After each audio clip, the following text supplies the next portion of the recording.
Okay, a very blessed morning po sa ating lahat, each and every one of us. So, tayo po ngayon ay relax, no? Habang magba-Bible study po tayo. Masarap po kasing namnamin yung hangin kapag ka ito po ay fresh.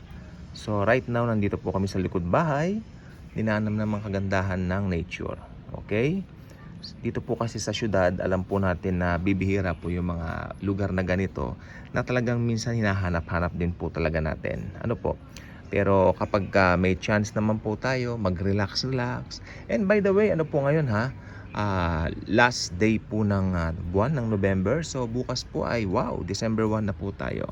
Okay? So I want you to yeah.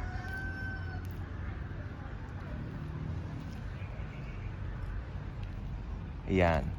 I just want you to get your Bibles for a while. Tayo po ay mag-Bible study. So malaman po natin ang kahulugan ng born again. Ang born again po ay napakahalaga sapagkat yung mga hindi na born again, ito po ay katumbas ng nasa kadiliman, nasa darkness. Ayan po. Pero kung ikaw ay born again na, ikaw ay nasa liwanag. Okay, so meron po tayong dalawang talata yata, if I'm not mistaken. Siyempre, nandito po ito sa the death of Lazarus. Dito po sa John chapter 11. Babasahin natin ang verses 9 to 10. Verses 9 to 10.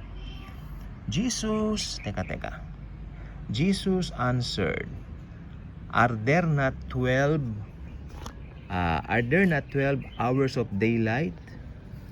Anyone who walks in the daytime will not stumble, for they see by this world's light. Binabanggit dito ni Jesus yung natural Natural kapag ikaw ay pagka maliwanag, hindi ka madadapa, di ba? Okay. Sabi niya, for they see by this world's light. It is when a person, sabi niya, walks at night that they stumble, for they have no light. Subukan po ninyong lumakad ng gabi. Alam niyo po, ganito po ang nangyari. Kapag ka po nagbara-brown out ng gabi, which is lately, madalas po mag-brown out, kapag ka nagbara-brown out po ng gabi, maliwanag, hindi po ba? You're doing a lot of things. Gawa nga po ng maliwanag. Tama. Tapos bigla pong namatay ang kuryente o yung ilaw. So ang mangyayari po niyan, bigla kang total darkness, complete darkness, 'di ba? So ganun din po ang buhay ng isang tao. Kung ang tao ay hindi nakakakilala sa Panginoong Hesus, hindi siya born again Christian, ang buhay niya brown out or black out paggabi. Pag brown out kasi may nakikita ka pa, brown out sa umaga yun black out ang buhay niya. Madilim, total darkness. Okay? So, inahalin tulad natin dito naman, ang ilaw at kaliwanagan kapag ka ikaw ay nakakilala sa Panginoong Hesus. Ngayon po, namnamin natin yung sustansya ng talata. Okay? Jesus answered, Are there not 12 hours of daylight? Are there not 12 hours of daylight? 'Di ba? Yung daylight dito, 12 hours po. Amen. So pag maliwanag nga naman, pag nasa 12 hours of daylight ka, ikaw ay maliwanag. Pero kung ikaw naman nasa 12 hours din ng darkness, yung madilim. So anong gusto pong sabihin ng revelation dito ng Panginoong Jesucristo? Mas maganda sa buhay mo, habang maaga pa, lumakad ka na sa liwanag. 'Di ba? Kasi darating talaga ang panahon na talagang naniniwala ako makakarinig ka ng gospel. Kaya nandoon po yung pagpapasya kung tatanggapin mo ito o tatanggihan mo. Sasabihin ng iba, ay, paano mo sasabihin tinanggihan ko ang gospel Nagsisimba ako, religyoso ako, ganito ganyan, umaaten ako ng ganito, ng ganyan, religion namin ganon. Teka lang po, mukhang hindi po tayo nagkakaunawaan. Hindi po yan sa relihiyon. Bakit? Sapagkat ang tao pinanganak po sa kasalanan. Ibig sabihin, yan, Bible study si Palkino. So, pinanganak po sa kasalanan, yan, ang lahat ng tao. So, ibig sabihin, pinanganak pa lang pala lahat ng tao, darkness na. So, kailangan maliwanagan. Okay. Hindi naman po yung pinanganak ka ng liwanag tapos magiging darkness ka. Hindi po. Pinanganak po lahat ng tao under, sa dilim. Sapagkat lahat po ng tao ay makasalanan. Okay. So ngayon, tignan po natin ito. The Lord Jesus, ito na po ang sabi niya. Kasi si Martha, kasi sabi niya, Martha answered, dito po sa verse, ano to?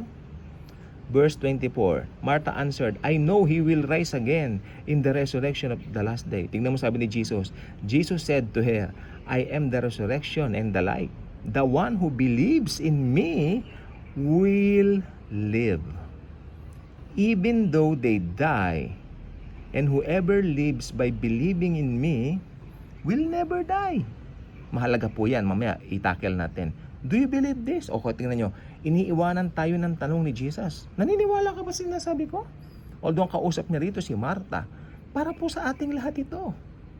Para po sa lahat ito ng tao. Okay, himayin natin ano. Jesus said to Martha, pero mas maganda, Jesus said to all of the people in the whole Milky Way, the universe, okay, the world. Jesus said to the people of the whole world, and paraphrase natin, I am the resurrection and the life.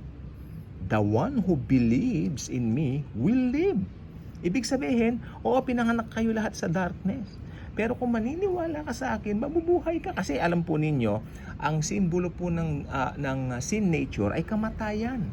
Adamic nature, ang simbolo po niyan, kamatayan. Kaya sabi niya, I am the resurrection and the life. The one who believes in me will live. Ibig sabihin, mabubuhay ka. Simboliko po yan na binabanggit dito. Pero syempre, literal po mabubuhay tayo lahat sa katapusan ng mundo, di ba? Pero dito po, sinasabi po rito, i-apply po natin ito sa spiritual. Pag pinanganak ka sa kasalanan, may Adamic nature ka, pag naniwala ka sa Panginoong Jesus, mabubuhay ka spiritually. Ibig sabihin, matatanggal ang sin nature mo, magkakaroon ka ng buhay na walang hanggan. Sabi niya rito, even though they die. Okay, ngayon ang maganda niyan, pag tumanggap ka na sa Panginoong Jesucristo, mamatay man ang katawan mo, ayun, tingnan nyo, even though they die, maliwanag, ano? Mamatay man ang katawan mo, pupunta ka ng langit, ng gloria, kalangitan ng Panginoong Jesucristo, sa kanyang kaharian. Amen? Tingnan niyo pa dito sa 26. And whoever lives by believing in me will never die. Ibig sabihin, hindi na mawawala ang salvation. Whoever lives by believing in me will never die. Do you believe this? Kasi ang salvation po natin, ang may hawak, ang Panginoong Hesukristo. Hindi po natin ito hawak. Okay? Ang salvation natin, hawak po ni Jesus. Maliwanag po yan. Wag po ninyong ipagkalito po yan. Okay? Jesus is the one who holds our salvation. It is not we ourselves. So, makikita po natin dito, ang ganda po nito itong pagkabuhay ni Lazaro. Ito po ang aking pinag-aralan kanina. Siya po ang aking ninanamnam, actually. Ayan ang term ko diyan.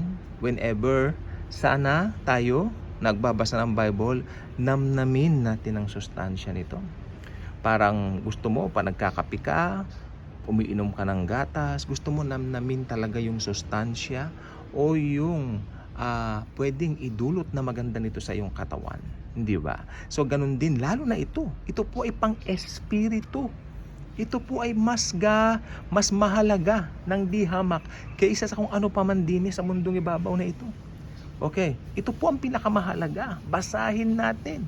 Kaya nakakatawa yung, actually may isa pong vlogger, Amerikana. Sabi niya, I don't read the Bible always, but I'm a Christian. Okay ka lang? Parang ganito, isa kang tao, pero hindi ka kumakain. Sige nga, ano ka? Oh. Okay ka lang? Parang kang isang tao na hindi humihinga. Anong tawag sa'yo? Hindi ka nagbabasa. Alam po ba ninyo, ang Bible, ito ang buhay natin?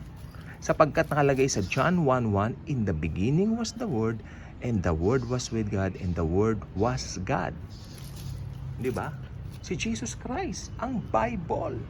namnamin natin ang Panginoong Hesukristo sa kanyang mga salita. Paano mo sabihin, I love Jesus, and yet you are not reading His Word? Hindi kaya malaking komplikasyon yon? Kumbaga sa complicated? Di ba? Paano yon? Paano po kaya yon? I am a Christian and then I'm not reading the Bible often? May problema po tayo diyan. Siyempre, hindi naman po tayo naliligtas sa gawa. Kung talagang Kristiyano siya, maliligtas siya. Pero sayang naman po yung opportunity na sana marami siyang natutunan about the Lord Jesus Christ. And sa mga plano pa niya, sa buhay niya, kasi ang mga plano ni Jesus sa atin, nakasulat po lahat sa Biblia. Kaya gusto ng Panginoong Hesus, nakikipagniig tayo sa Kanya through His Word on a daily basis. Diba? Because we love Jesus, because He first loved us. Yon, how can you say, I love Jesus, and yet you are not reading His Word? Kaya ito po ang gusto kong sabihin sa inyo. Ito pong John chapter 11, basahin nyo po. Namnamin ninyo, punong-puno po ito ng mga katotohanan na maski patay na, kayang buhayin ni Jesus. Literal po niyang binuhay si Lazaro, opo.